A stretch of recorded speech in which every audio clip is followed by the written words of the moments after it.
Sometimes the workplace is not just toxic, it can be deadly.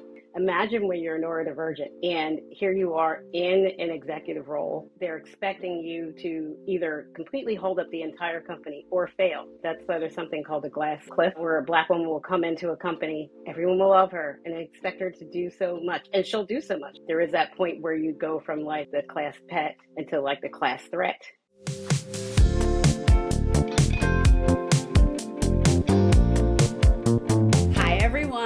I'm back and I am so excited because I'm here with someone who I've had some amazing conversations with, and I wanted to share some of her wisdom with you. Bring IngerShaye Colzie in. She's an ADHD coach, psychotherapist. She is passionate about Black women executives and entrepreneurs, and she brings them clarity, empowerment, resilience.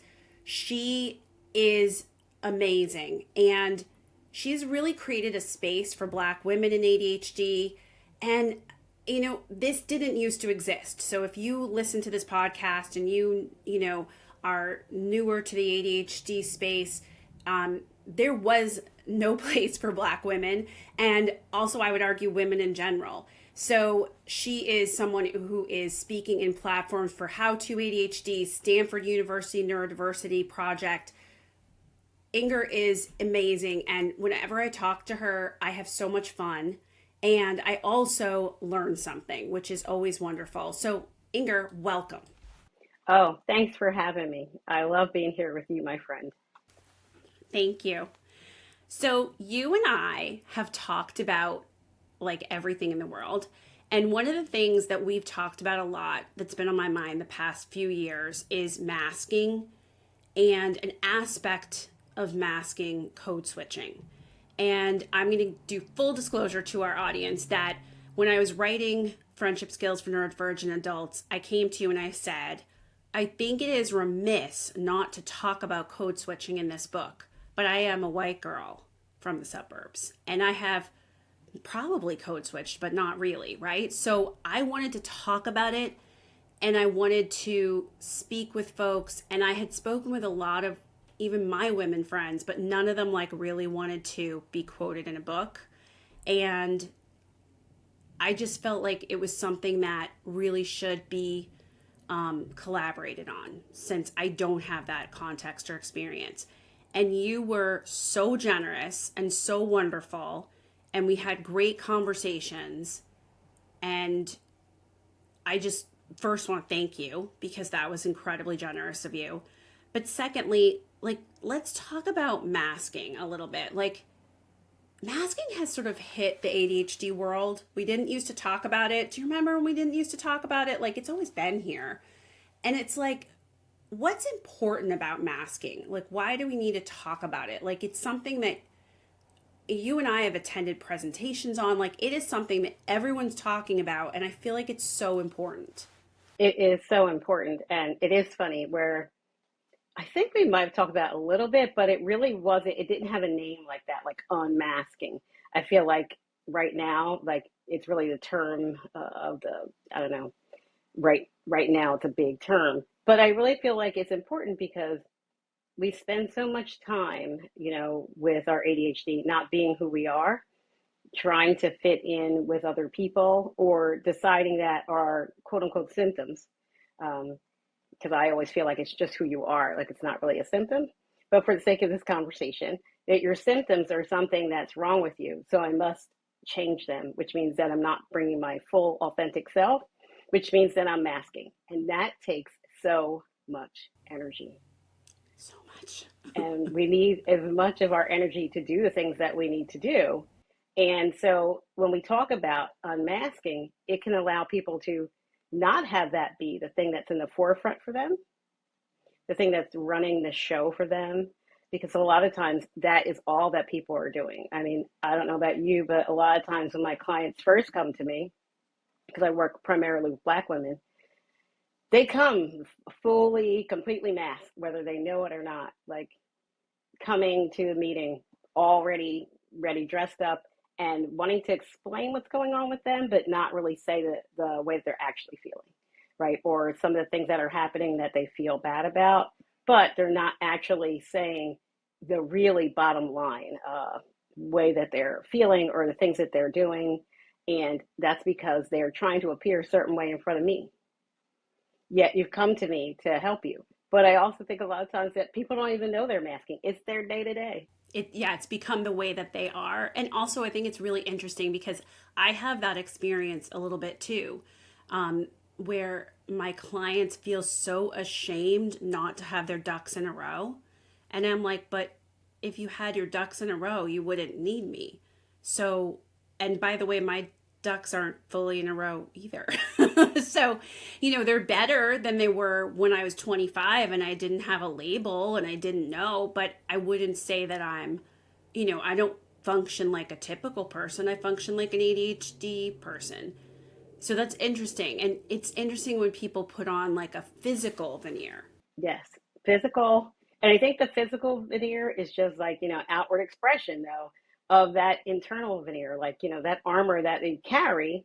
And I get it because, I too, ducks in a row. I like, I really laugh because it's not that my ducks aren't in a row, but they surely aren't in a row every day, all the time. They're however they are, and I need to arrange them how I need to arrange them to get through my day. And so when you're masking, that's not even something you think about. It's like I need to arrange them in a way that appears for other people that I am not neurodiverse or that I'm doing the things that they think I should do or not allow the shame monster to show to others, right? Yet it's eating, us up inside. And I do remember that and not understanding why that was happening because I didn't get diagnosed till I was a lot older. I didn't get diagnosed till my kid got diagnosed. And I mean, I was in my 50s when I got diagnosed. So I didn't even, I didn't know that that was happening. But I did know that there were times where I was faking the funk, for lack of a better term, but just like not necessarily being who I am, but knowing that I need to show them something. I need to show up in a certain way so that I'm not going to get in trouble or I can just get through these moments. Because sometimes it's all smoke and mirrors, baby. Smoke and mirrors. That's what I used to call it, right? I didn't know it was masking. All right. So, Right. so not knowing you're doing that, having, like you said, having a diagnosis and knowing that that was something that could happen, it was a thing, allowed me to go, oh, that you're doing smoke and mirrors. Is that helpful? Uh, is it helpful at all times? Because sometimes that's another thing. Sometimes I think it is. Sometimes I think there's a little, you can't just run around vulnerable at every moment. I don't think that that's safe. But, It's not. you know, but when I found out that it was a thing, then I was able to decide when I wanted to mask, what I wanted to mask, and it didn't have to come from a shame place. It comes now from deciding what's going to be best for me, and generally in a safety term. You bring up safety, and I think something we talked about when we've talked about this before is like, I feel like our brain is almost scanning all the time for like, are you safe? Are you unsafe? And you brought up something because I know you work with executives, and I feel like there's another layer for this for certain women, which is the professional veneer and the fact that, the workplace is not always safe, right? Like the workplace can be tricky. So when you bring up, you know, this safe, not safe, like what role does that professional veneer take? Because I feel like certain workplaces probably aren't allowing you to be yourself and have those neurodivergent traits. Absolutely, absolutely. I mean, sometimes the workplace is not just toxic; it can be deadly. And I don't know. It is her name is just not coming to me at this moment. But there was a professor who committed suicide because she was bullied. I don't know if she was neurodivergent, but she was bullied so much and went to the administration, and no one would take her seriously to the point where she committed suicide. And so, if that's something that can happen to people, and I'm sure it might happen to other people that we don't know about, imagine when you're neurodivergent and here you are in an executive role with people that you manage and other people who are, expect the expectations from you. And I will say a lot of times when you are an executive, the things that they expect you to do that they do not say, that you're just supposed to kind of glean from some of the things that happen in a meeting, or the fact that they're expecting you to either completely hold up the entire company or fail, right? That's why there's something called the glass ceiling, right? I mean, the glass cliff, where a Black woman will come into a company, everyone will love her and they expect her to do so much. And she'll do so much. She could change your whole company. I have clients who have created systems that, states and other big name companies still use to this day. Yet about a year and a half, 2 years later, they get fired. And they get fired for things like, maybe being late, or the deliverable that they thought that you should have that you don't have, but they didn't really tell you what it is. There is that point where you go from like they're like the class pet into like the class threat. And when you're neurodivergent, all the things you're doing to try to get through those days and manage other people and make sure other people have jobs, and then go out and be, just a woman, let alone if you're a wife or a mother, or you take care of your parents or someone else, it is exhausting. And the burnout that comes with it can be deadly. Like, I know a lot of women where they're like, not only do they lose their jobs because of something like that, they basically can't move out of bed sometimes because all the things they're trying to juggle can just become too much. And that's also why a lot of women get diagnosed with depression or bipolar, because the way that we can feel things so much with that weight of the world, sometimes you really can't get out of bed because the somatic response, your body response to it, can make it appear like you're depressed, where really it's just the weight of all these things on top of you trying to, as we said, mask day to day. It can just become too much. And it's life changing for people when they know that they have ADHD and they know that masking is a part of it, and that it doesn't have to be like that. It doesn't have to be so hard.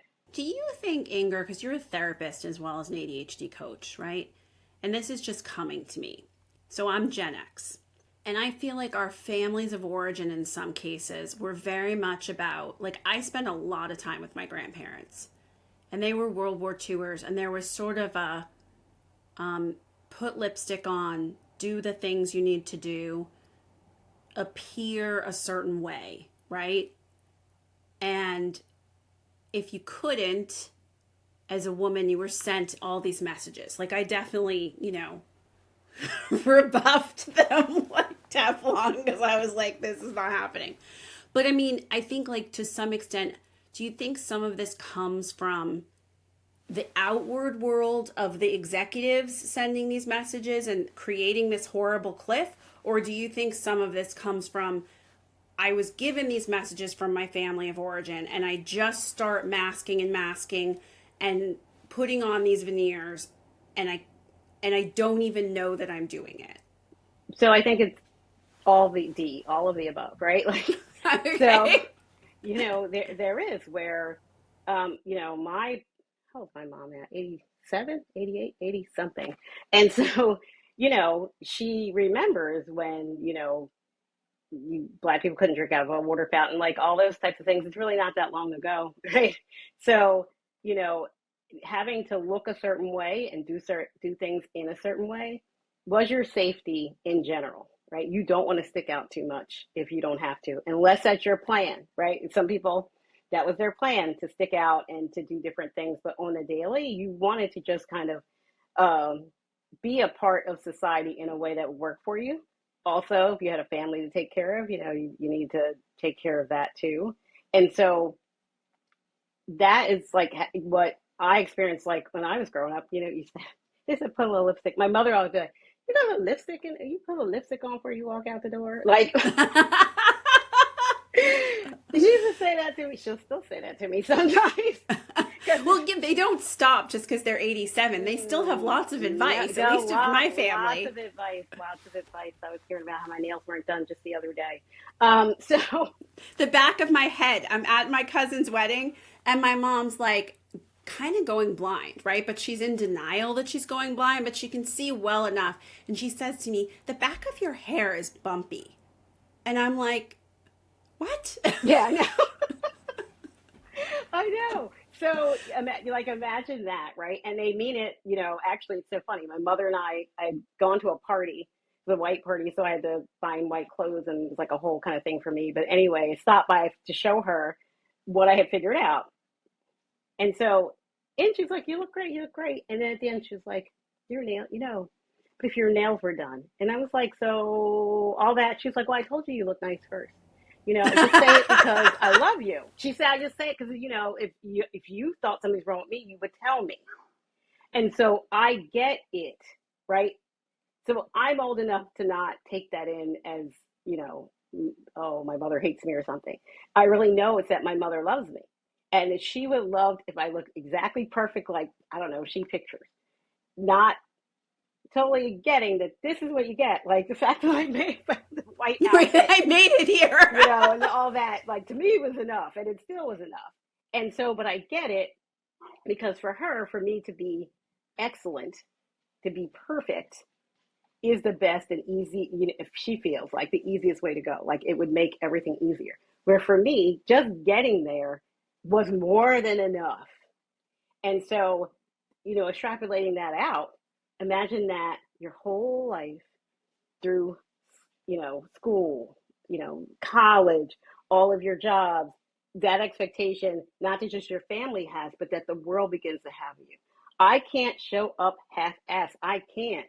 I think that is true. Like, I can show up in my full self, especially, I will say I have the benefit of being a little older. And I do believe that that's a benefit because I had to figure it out. I always say I had figured the F out because I had to.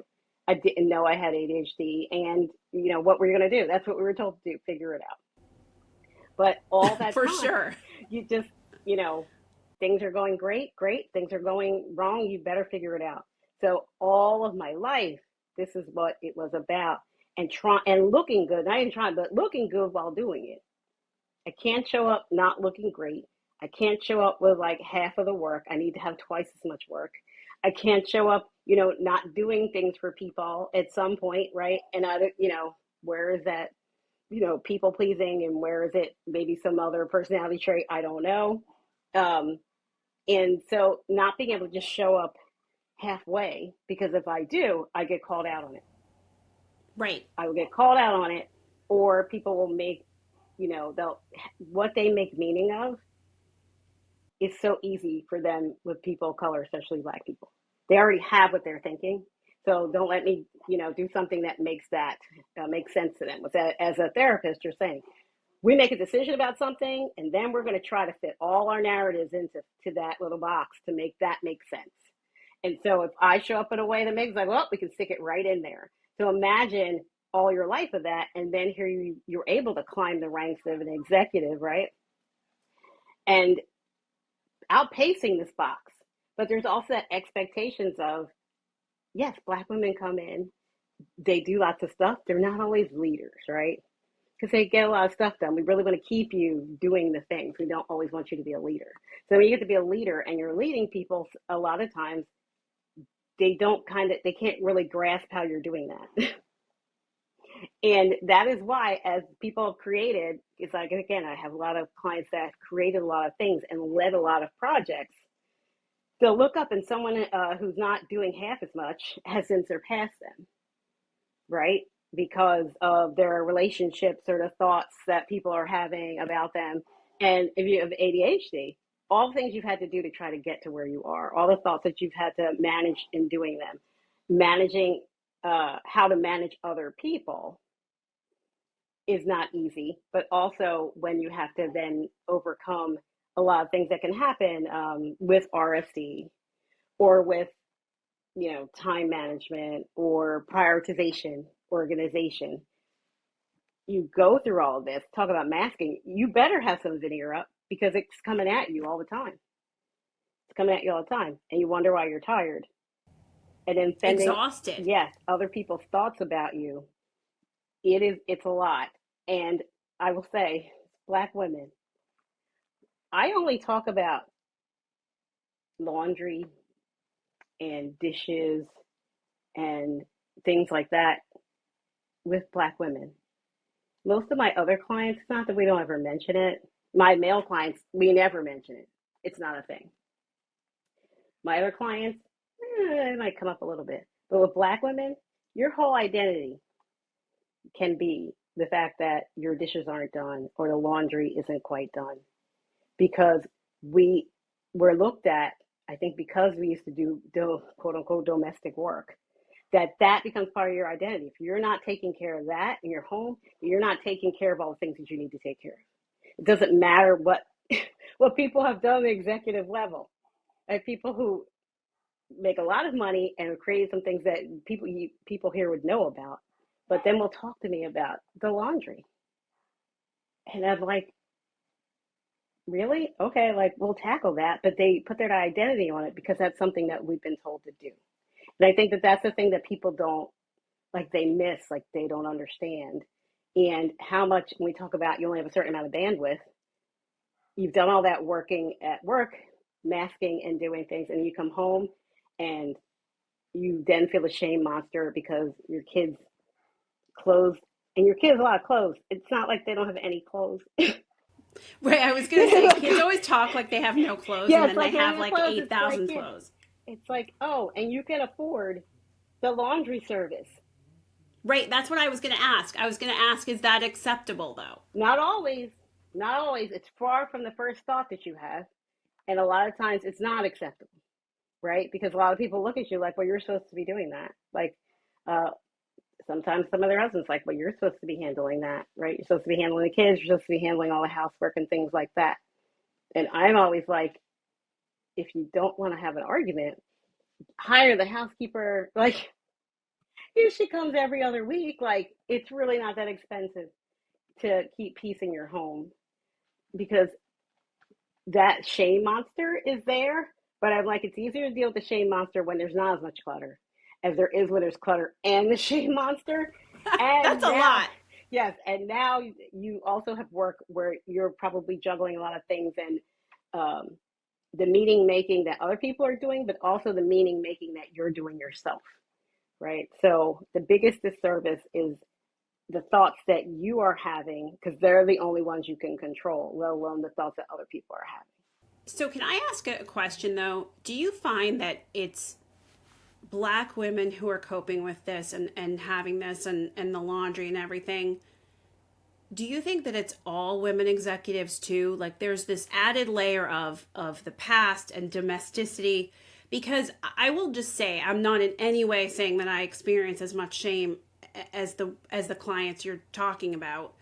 And I work for myself, so thank God I don't have anybody pushing me over the cliff. But you know, I take a lot of flack for actually being pretty out about the fact that I don't care about any of that, and that I don't think it's the best use of my time. I don't want to spend the time I have with my children doing all this stuff. I do sometimes, everybody does, but I like when I get off work after this, I want to like go be with my 11-year-old, and maybe sit on the floor with him and hear about his little adventures. And I feel like there's a general almost like, well, do you think you're too good for that? And I'm like, no, I don't think I'm too good for that, but there's only 24 hours in the day. Do your other clients experience that too, or do you think it's, you know, Yeah, I first off, I think all women experience that. I want to be clear. I think all women experience that because we're all, I don't care what you say. Anyone else says controversy is not. All women, trust me, they'll walk in and be like, yes, are you taking care of the household duties? Because still, when a man does something, he's helping, right? And so this is not against the men. It's about the way that things have been just set up here forever. right. And it's not against the men, because I don't think the men, I don't feel as much judgment from the men, frankly. Like, I'm going to come out and say that. Like, I don't hear from men like, oh, well, you think you're too good. Well, I hear from some husbands, it's like, but it's like it's more it's your job, right? Like it's something you should do. But I also want to be clear that I want to be like I'm bashing men. I'm not. I just think it's that we live in this patriarchal society. So again, my male clients, I never. This is never never a conversation.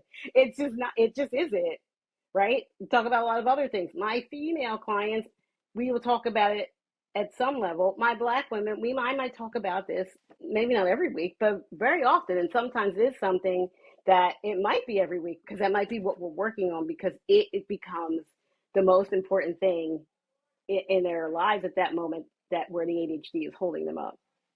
So I think to me, that is the difference. And so sometimes it's that, yeah, it could be like, are you too good for it? But it's more that we take care of everything. Like we do all the things. We cook, we clean, we run our kids' stuff. We're doing executive things. We're at civic organizations. I don't know, name a thing. Black women, we're doing it. We have the most. That's why we have the most degrees. Like the highest level of education is Black women, because we do all that, and then we feel like we're not enough, so then we go get another degree. So, you know, it's that type of plate spinning that we do in general, and that I feel like it's just part of the culture. Then you add ADHD. So just because you can do all these things, because that's another thing. The stuff we can do, Caroline, we can do. Sometimes I feel like we can do more than other people because we've had to for so long. But just because you can doesn't mean you have to. And that to me is what you're saying. It's like Yeah. if you had I to, you, can. I yeah, can, right? I was a chambermaid. I know how to make a bed. Like I got here by working really hard. But at some point, in order to not be sick all the time and burn out all the time and feel like a failure, because what you're describing for these Black women, I just I feel so bad. I want to like go give a hug and say, like, you're such a success, and the laundry is holding you back, but it's not, because you're such a success and you can't do everything. You can't do everything. That myth that the boomers put out, I'm just calling it out, of like women can have it all. It is not true. It is not true, and it is too much. it is too much. And again, we see other people doing where they're doing this, they're doing that, they're doing this. So the comparison monster, um, which is a killer. And it's like they might be doing all that. But you don't have to, right? Like, and it's like a lot of times it's like it's not that they need a hug, right? It's more of you get to pick and choose, like you agency in your life. You get to pick and choose what you want to do and what's important to you. Because there is things like, well, people will be like, oh, you ate food from her house, you seen her kitchen, you know Oh, that type of a thing, right? Oh, come over, like, oh, like the dirt in those corners there, or like the way that people will judge you. mm-hmm. But I tell a story. I tell a story in a bit. So when I used to make Easter dinner like it was Thanksgiving dinner. So everybody, all the families, all these different people, even people that didn't celebrate anything, I was like, come. I would make a paella. I would make a ham. I would make a turkey with stuffing. I would make grilled vegetables where I would chop every vegetable and put them on a grill pan because I wanted them to have the brown grill marks. Um, I wish I were kidding. No, Um, I'm only yeah. laughing because I can relate to this. Like, I used to do stuff like this Yeah, too. I make right. Like I would make if we went through all the we run out of time. If I told you all the food that I made, that I would spend all this money getting, try to make it come out hot, and no matter how many years I did it, I just could not. That calculation, doesn't, because time blindness. Like it would never come out. I would always run late with it. Right, so then I had to start making hors d'oeuvres so that people could have something to eat. Like it was this whole thing, and then I would have to sit back, watch everybody eat like this because I'm now exhausted because I've been up all night. And then people will take food home. And I felt good about all that. I didn't spend any time with the family. I didn't enjoy the food. Like for me, it was all about the work and the layer and what that appeared like, right? Even though it wasn't perfect. Like I said, everybody knew it was gonna be late. It was gonna be late. No matter whatever time I was trying, it would still be later. And then one day, and it was like, here comes a pandemic and cater. Not that I know you could have catering. Not that I've had catered food. The cater at my house, no, I cook. Cooking is what I do. My identity is now attached to the cooking because not it's good. And I felt good about doing this. I felt good about all that labor that I did. I felt good about running myself ragged. I felt good about spending thousands of dollars. The pandemic came, and then I had a party for my husband, and I was like, I don't know who's coming, and then I decided to cater it. This changed my life. It wasn't even that much food. It was just that the food came, like, and I got it through Uber Eats, right? They delivered it to my door. I took it in a pretty tray. People came and ate it. I sat and talked to people. I had drinks. I entertained. I had fun, and at the end, whatever was left, I either gave out, and then I took the aluminum and we put it in the trash. I was like, what the hell have I been doing for all these years? People loved me just as much. I loved me just as much. It didn't Oh, mean that I that's didn't important. care, right? People still ate. I ate because I literally do all that and I eat. You're I too exhausted to eat I after would doing all spend that with time. the I spent grilling. time with everybody at the party. Like it was, and it's. I tell a story because I know people are like, "I used to do that. Yeah, I did that." And so it's like, what's more important to you? What became apparent? What's more important to me was to spend time with everybody than to make all that friggin' food, right? That half people took most of it home and I didn't even get to eat. And then I didn't get to spend time with the people. And I will say, like, that is kind of what Black women do, is like expected. And now it's like, guess what? I might make two of those dishes or three of those dishes. And guess what? Other people can bring food. And guess what? Maybe I will get some catered. Like, I don't have to put my whole identity on that. And then I also don't have to then rack my brain in trying to figure out how to get it all hot because I don't know. Realizing that the passage of time does not occur for me was a game changer, and being able to let that go has allowed me to really enjoy when people, because I thought I enjoyed it until that happened. I was like, no, you have not been enjoying it for all these years. And so I think as we kind of come back to masking, it's like you don't even know what you don't know until you Yes. do something else and find out some other things, and it's like, oh, your life can be so much better and what you want it to be, because then I got to decide that part. What do I want to do? Oh, you want to make one or two things? Like my paella is like the star of the show. Maybe I'll just make that. And it's just been life changing. And I try to express that to my clients in that at the end of the day, I tell them all the time, the goal is, what do you want? Right? What do you want and how do you want your days to go? And then we're going to work with your ADHD to make that happen. So not even what your kids want or your mom wants or what do you want? Because when we start working in what do we want and putting ourselves in the picture, our whole life changes. And it changes for the better for most people. Because then we can have our ADHD work for us as opposed to working against us.